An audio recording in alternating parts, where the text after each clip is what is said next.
આપણે લાસ્ટ લેક્ચરની અંદર જે જૈવ વિવિધતા જોઈ હતી, તો એ જૈવ વિવિધતાની જો વાત કરીએ તો એમાં આપણી પાસે થોડો આઈએમપી ક્વેશ્ચન છે.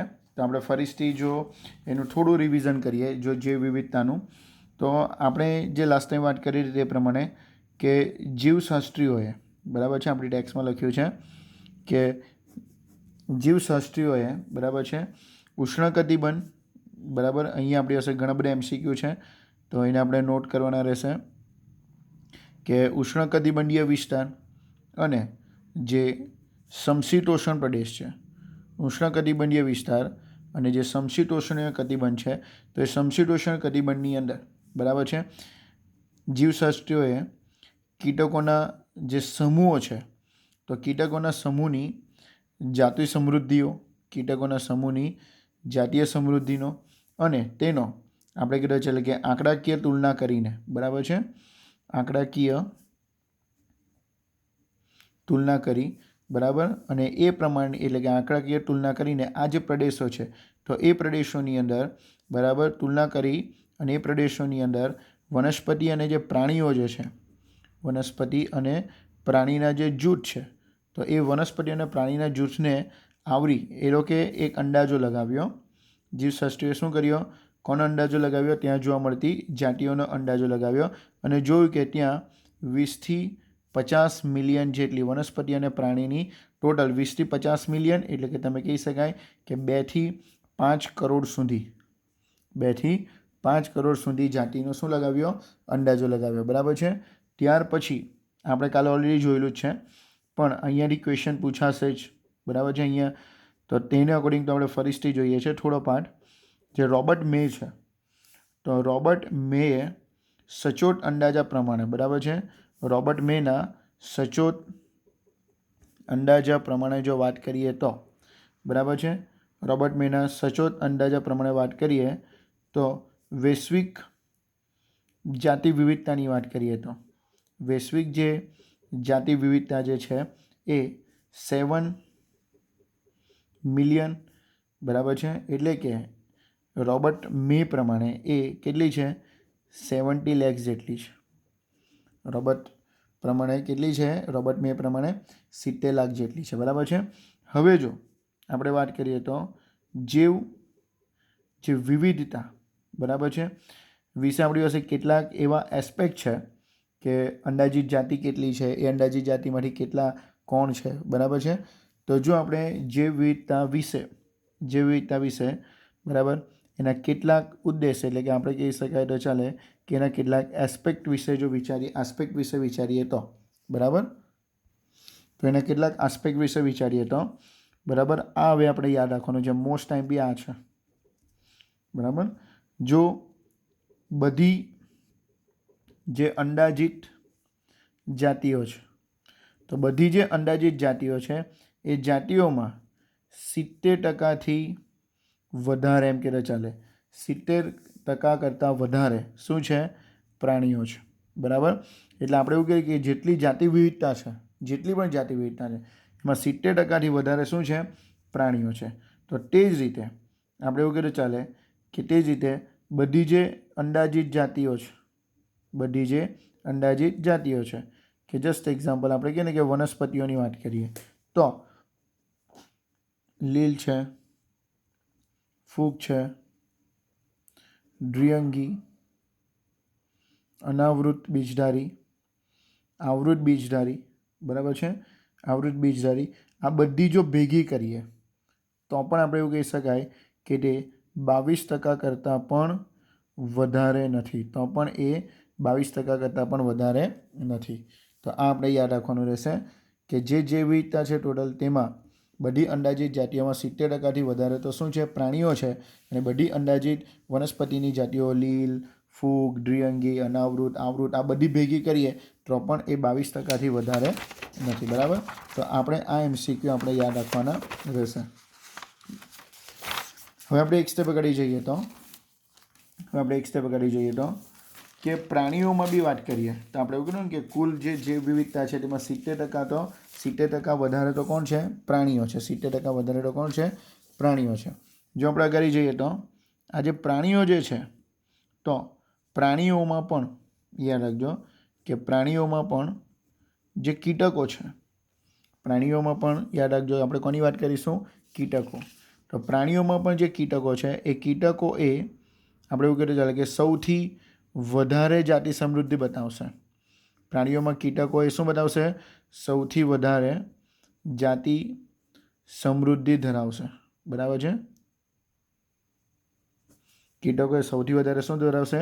જાતિ સમૃદ્ધિ ધરાવશે. બરાબર. જે પ્રાણીઓની જે કુલ ટકાવારી છે, પ્રાણીઓની જે આપણે એવું કહીએ તો ચાલે કે કુલ ટકાવારી છે, બરાબર, એ કુલ ટકાવારીના પણ 70% તો કોણ છે? કીટકો છે. 70% કોણ છે? કીટકો. ક્લિયર થઈ ગયું? તો પ્રાણીઓમાં કીટકો એ સૌથી વધારે જાતિ સમૃદ્ધિ દર્શાવે, અને જે પ્રાણીઓની જે કુલ ટકાવારી છે એ કુલ ટકાવારીમાં પણ 70% તો શું છે? કીટકો છે. એનો મતલબ એ થયો કે 10 પ્રાણીઓમાં 7 શું છે? કીટકો છે. 10 પ્રાણીઓમાં 7 શું છે? કીટકો છે. ક્લિયર થઈ ગયું? હવે આપણે આપણા જે જ્યાંથી અટકેલા હતા તે ટોપિક પર આવીએ તો, બરાબર, તો વિશ્વની વાત કરીએ તો વિશ્વમાં જે ફૂગની જાતિઓની સંખ્યાની વાત કરીએ તો વિશ્વમાં ફૂગની જે જાતિઓ છે, તો ફૂગની જાતિઓની જો સંખ્યાની વાત કરીએ તો આજે ફૂગની જાતિઓ જે છે તે મત્સ્ય, ઉભયજીવી,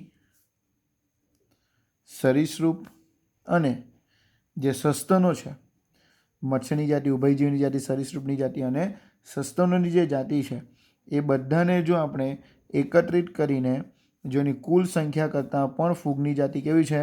વધારે છે. તો ક્લિયર થઈ ગયું કે વિશ્વમાં જે ફૂગની જાતિઓની જે સંખ્યા છે એ સંખ્યા મત્સ્ય, ઉભયજીવી, સરીસૃપ, સસ્તનો આ બધાને આપણે શું કરીશું? એકત્રિત કરીએ. એ બધાને આપણે શું કરીએ? એકત્રિત એટલે કે ભેગી કરીએ તો પણ બરાબર ફૂગની જાતિઓની સંખ્યા કેવી છે? વધારે છે. બરાબર.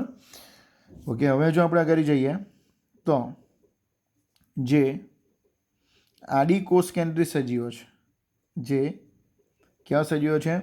આદિકોષ કેન્દ્રિત સજીવો છે. તો આ જે આદિકોષ કેન્દ્રિત સજીવો આપણે એવું કહીએ ચાલે કે માટેની કોઈ સંખ્યા આપતું નથી. બરાબર. એટલે આપણે એવું કહીએ ચાલે કે આદિકોષ કેન્દ્ર સજીવોની જે સંખ્યા, તો યાદ રાખજો કે આદિકોષ કેન્દ્રની સજીવોની સંખ્યા આપણને કોઈ ચોક્કસ આંકડો આપતું નથી.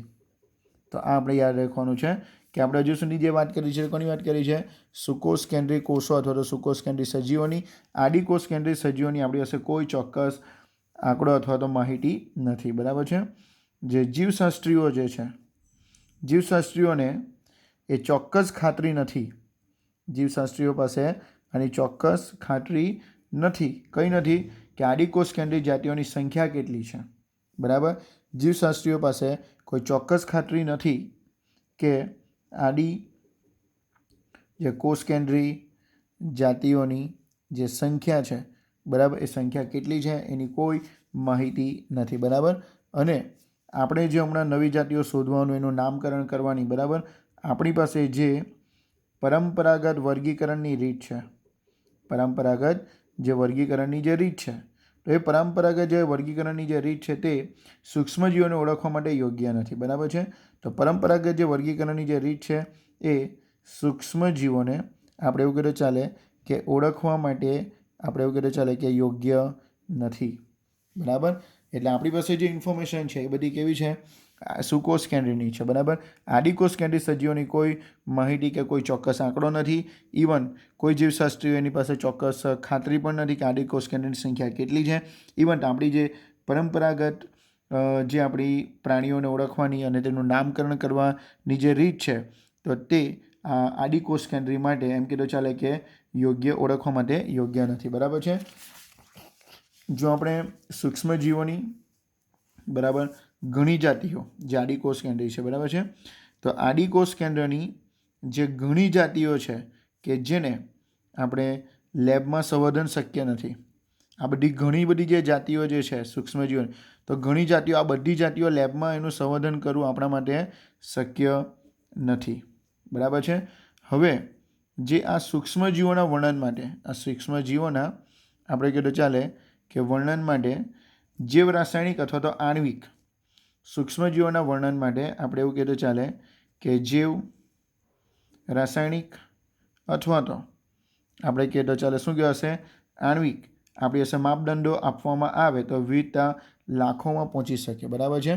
તો આ જો સૂક્ષ્મજીવોના વર્ણન માટે આપણને કોઈ જીવ રાસાયણિક અથવા તો આણ્વિક માપદંડો એટલે કે આપણે કીધું તેમ કે એનો ઓળખવાની જુદી જુદી રીતો, જો માપદંડો અપનાવવામાં આવે, જો એના ઓળખવાના માપદંડો જો અપનાવવામાં આવે તો યાદ રાખજો, તો માપદંડો અપનાવવામાં આવે તો આ સૂક્ષ્મજીવોની જે વિવિધતા છે એ વિવિધતા આપણે એવું કહીએ ચાલે કે લાખો નંબર્સમાં પહોંચી શકે.